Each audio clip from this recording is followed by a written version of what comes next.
Bem, o Senado Federal aprovou agora o texto base da proposta de emenda à Constituição que limita os poderes do Supremo Tribunal Federal. Placar: 52 votos a favor e 18 votos contrários. A gente acompanha imagens ao vivo do plenário do Senado Federal. Neste momento, quem fala é o presidente do Senado e também presidente do Congresso, senador Rodrigo Pacheco. Ele passa a palavra, portanto, para os senadores no plenário para poder ainda fazer uso do microfone de à parte agora, no microfone da tribuna. Vamos falar com a Tainá Fafan e também com Yuri Pita, que estão lá no plenário do Senado Federal, que vai aí atualizar a gente informações. Lembrando que essa votação foi de primeiro turno, é o texto base. Ainda há o segundo turno da votação, não é isso, Tainá e Yuri? E esse segundo turno deve ser analisado, ou seja, votado ainda esta noite? Leandro, já começou, inclusive, a apreciação em segundo turno. E só um comentário aqui que acho que vale a gente fazer, né, Yuri? Para quem está acompanhando a gente, está bem informado.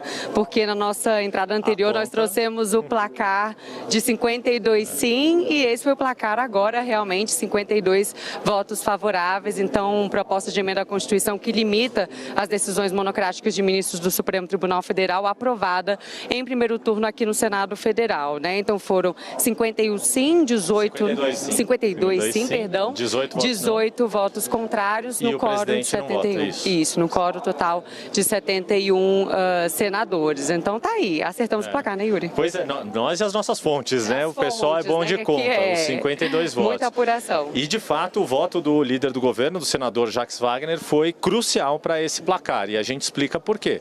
Ele votou sim, na votação de ontem ele se absteve, ele não votou nem sim nem não e havia adotado o mesmo posicionamento de governo, e basta a gente comparar com como votou o líder do governo no Congresso, que também é senador Randolfo Rodrigues. Ele votou contra a PEC.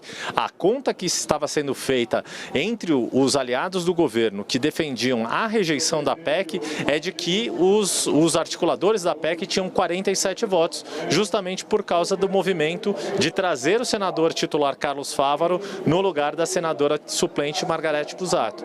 Precisaram esses defensores da PEC correr atrás de outros votos, mobilizar aqueles que não vieram votar ontem para que votassem hoje. Alguns movimentos deram certo, outros não. Um dos votos, por exemplo, que estava sendo cotado nessa conta era do senador Romário, do PL do Rio de Janeiro. Ele compareceu hoje, mas ele votou contra a PEC. Ou seja, precisaram correr. Com a mudança que foi feita no texto e esse posicionamento de Jacques Wagner, não só ele, como a bancada inteira da Bahia votou a favor. Jacques Wagner, Otto Alencar, líder do PSD, e Ângelo Coronel, também do PSD, Tainá. E o Yuri trouxe um ponto importante, né? Acabou sendo retirado do texto aquele ponto que diz respeito aos pedidos de vista, né? Aos prazos de pedidos de vista de ministros do Supremo Tribunal Federal, que era um ponto que tinha muita resistência. Então, com essa ação, né? Com essa medida de retirar esse ponto dessa proposta de emenda à Constituição, acabou ampliando assim o apoio à PEC, e a gente vê então esse resultado, 52 votos favoráveis à proposta de emenda à Constituição. Agora, segundo turno e também a discussão dos parlamentares.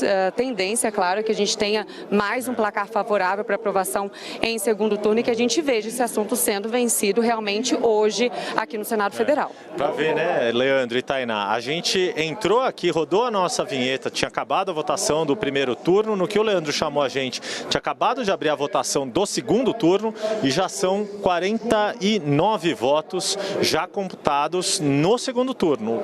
E aí, muito provavelmente, a gente deve ver essa votação, se não se repetir exatamente, mas ainda manter essa margem dos 52 votos, talvez 51, talvez um ou outro possa desistir, mas esta primeira votação acabou sendo construída nessa base de supressão de algumas partes do texto para manter o principal, limitar o poder das decisões monocráticas. Como alguns dos articuladores defensores dessa PEC estavam dizendo desde hoje cedo, eu trouxe esse bastidor aqui, esse comentário aqui desde o Brasil Meio-Dia. Eles estavam falando que não é a PEC das decisões monocráticas, estavam querendo dizer que era a PEC das decisões democráticas ao ampliar, prestigiar o plenário. É claro que não é como alguns dos ministros do Supremo Tribunal veem esta votação. Eles encaram sim como uma votação que é hostil ao funcionamento do judiciário, da independência dos poderes, e este posicionamento do senador Jacques Wagner também causou alguma repercussão já no Supremo, surpreendeu não só nós,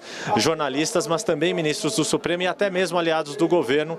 Ainda vai ser um assunto que vai dar algum pano para a manga nos bastidores. Com Leandro certeza. e Tainá. E Rodrigo Pacheco ainda quis deixar muito claro, né? Isso na visão, na perspectiva dos senadores e do presidente do Senado, essa proposta não é uma afronta ao Supremo Tribunal Federal, pelo menos é o que Rodrigo Pacheco quer deixar claro, né? Que a intenção do Congresso não é afrontar o Supremo, apenas estabelecer os limites, digamos assim, né? Se for para declarar inconstitucional qualquer tipo de lei aprovada pelo Congresso Nacional e sancionada pelo presidente da República, que seja via decisão do colegiado do Supremo Tribunal Federal e não pela decisão de apenas um ministro. Então é isso, temos aí votação, né? Em primeiro turno tivemos o placar de 52 sim, aprovada então em primeiro turno a PEC que limita as decisões monocráticas de ministros do Supremo Tribunal Federal, e agora segue então a apreciação em segundo turno. Leandro.